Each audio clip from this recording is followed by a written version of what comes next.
Hello and welcome back to Shakesyear. We are working on Pericles, and today we get to hear mostly from Pericles, but a little smidge from Hellicanus, because he's got like 2 words that he throws in the middle of this really long monologue. And we are in Act 1, Scene 2. And if you remember, Pericles had gone to Antioch to try to woo Antiochus' daughter, but since Antiochus is sleeping with her, he set up this riddle, and if you get it right, you get to marry her, and if you get it wrong, then you die. But as it turns out, the answer to the riddle is not knowledge that Antiochus wants getting out, so since Pericles figured it out, he wants Pericles dead. He's sent a hitman after Pericles, because Pericles realized as soon as he figured it out that this basically meant he was going to die. So he went back home to Tyre. There's an assassin sent after him, and yeah, and he doesn't want to marry the daughter anymore. So he's back in Tyre, and yesterday he was explaining to the audience with some lords going in and out of things that he was feeling a little utsy about things, that he isn't feeling quite right, and he's afraid that his beloved home is going to be invaded by Antiochus, and there's going to be a war, and lots of people are going to die, lots of innocent people are going to die, that kind of thing. But then Hellicanus comes in, who is one of Pericles' most trusted advisors, with a bunch of lords who then get dismissed again, and then there's this whole thing where Hellicanus doesn't want to bow and flatter Pericles, and Pericles is like, I'm the prince, I could kill you, and Hellicanus is like, I sharpened the axe. Until they get to the point where Pericles is like, no, stand up and just talk to me. You know that I trust your opinion. We all know that I trust your opinion. Just talk to me. And Hellicanus is like, you seem out of sorts. What's going on with you?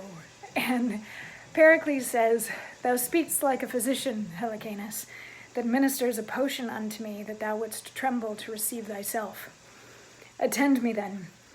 I went to Antioch, whereas, thou knowest, against the face of death, I sought the purchase of a glorious beauty, from whence an issue I might propagate, our arms to princes, and bring joys to subjects.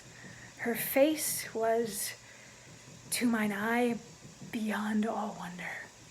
The rest, hearken thine ear, as black as incest, which, by my knowledge found, the sinful father seemed not to strike, but smooth. But thou know'st this, 'tis time to fear when tyrants seem to kiss. Which fear so grew in me, I hither fled, under the covering of a careful knight, who seemed my good protector, and being here, bethought what was past, what might succeed. I knew him tyrannous, and tyrant's fear decrease not, but grow faster than the years. And should he doubt, as no doubt he doth, that I should open to the listening air how many worthy princes' bloods were shed to keep his bed of blackness unlaid ope, to lop that doubt, he'll fill this land with arms, and make pretense of wrong that I have done him, when all for mine, if I may call offense, must feel war's blow, who spares not innocence, which love to all, of which thyself art one, who now reprovest me for it, alas, sir, drew sleep out of mine eyes, blood from my cheeks, musings into my mind, with 1,000 doubts how I might stop this tempest ere it came. And finding little comfort to relieve them, I thought it princely charity to grieve for them. So he's telling us nothing that we don't already know. He's recounting to Hellicanus that he went to Antioch and he discovered the incestuous relationship, and now he fears that Antioch is going to send an army into Tyre, and lots of people are going to die for it, innocent people that he doesn't want to have to die, including Hellicanus.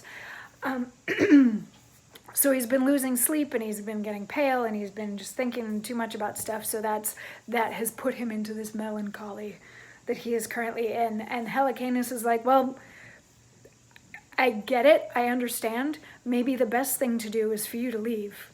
Maybe you should just leave Tyre and go somewhere else. And Pericles is like, but then what happens if he strikes here anyway? And Hellicanus is like, then we'll fight him, but you should get out of here. There's no reason that you need to stay, and maybe if you go, he'll go where you are instead of attacking us here. And Pericles is like, Okay, yeah, I guess that's a good idea. And Hellicanus, I'm going to leave you in charge of Tyre while I'm gone. So thanks. And that's the end of Act 1, Scene 2. So that's where we are now. This was a very useful scene. I guess it was just put in so we could meet Hellicanus, maybe so we could see Tyre, maybe so that we could establish what their relationship is. But it's not really a scene full of much new information. We have 2 recappings of everything that happened in Act 1, Scene 1. Which means I'm going to stop recapping what happened in Act 1, Scene 1, because we've heard it a bajillion times by now. Anyway, come on back tomorrow as we get further into things and we see where Pericles can go to try to find a safe haven as he runs for his life after discovering an incestuous relationship. I will see you tomorrow for more. Mwah.